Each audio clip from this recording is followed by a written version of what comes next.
Irena Sendler was born to a Catholic family in the city of Otwock, Poland in 1910. When World War II broke out on September 1, 1939, Irena Sendler was a 29-year-old social worker at the welfare department of the Warsaw municipality. She carried on performing her duties even after the city's occupation by the Germans and took care of hundreds of people in the city who had become poor and homeless as a result of the war. Irena used her position to help the Jews. However, this became impossible once the Warsaw Ghetto was sealed off in November 1940. Despite the great risks involved, Irena obtained a permit from her department to visit the ghetto and inspect the sanitation conditions inside.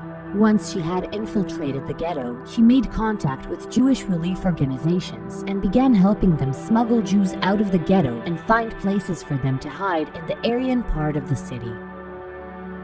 In the fall of 1942, the Zhigota, the Council to Aid Jews, was established following the deportation of 280,000 Jews from the ghetto to the Treblinka extermination camp. This organization, staffed by both Jewish and non-Jewish operatives, worked to rescue Jews. Irena became a prominent activist in the council, helping Jews who had survived the deportations from the ghetto to find hiding places, even providing them with food and medical supplies. The rescue operations undertaken by Irena and her fellow council members were daring and complex. Babies and small children were sedated and smuggled out in bags, baskets, suitcases, and even vegetable crates in the ghetto hospital supply truck. Older children were extricated in various disguises or through the sewer system, which also served smugglers and the Jewish resistance. In September 1943, approximately 4 months after the Warsaw Ghetto uprising and the ghetto's subsequent demolition, Irena was appointed as head of the Department for the Care of Jewish Children at the Zhigota. Under the pseudonym Jolanta, Irena used her connections with orphanages and other institutions caring for abandoned children to send them Jewish children equipped with forged documents, all at great risk to herself. For Jewish children to fit into a Polish environment, they had to be prepped, which meant leaving behind their Jewish birth names, identities, and families, adopting Christian names, and becoming fluent in Polish. Most importantly, the children had to learn Christian prayers and rituals, and assume new Christian identities.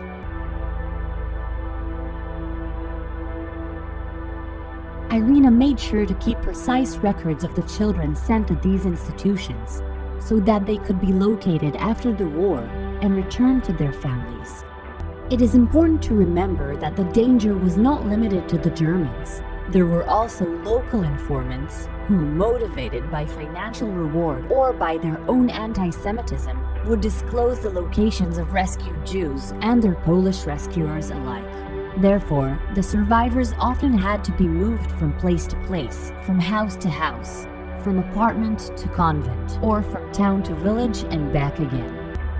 On October 20th, 1943, after a month of widespread activity, Irena was arrested.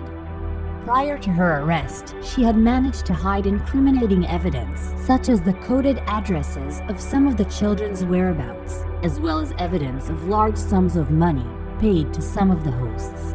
She was sentenced to death, but was eventually released in February 1944 after members of the resistance managed to bribe clerks. The arrest did not deter her, and immediately after her release, she resumed her clandestine activity, even though she knew the authorities were aware of her activity.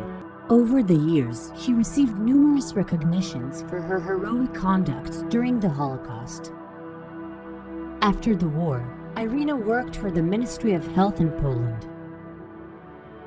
On October 19, 1965, Yad Vashem recognized Irena as a righteous among the nations, and a tree was planted in her honor at the entrance to the Avenue of the Righteous Among the Nations at Yad Vashem.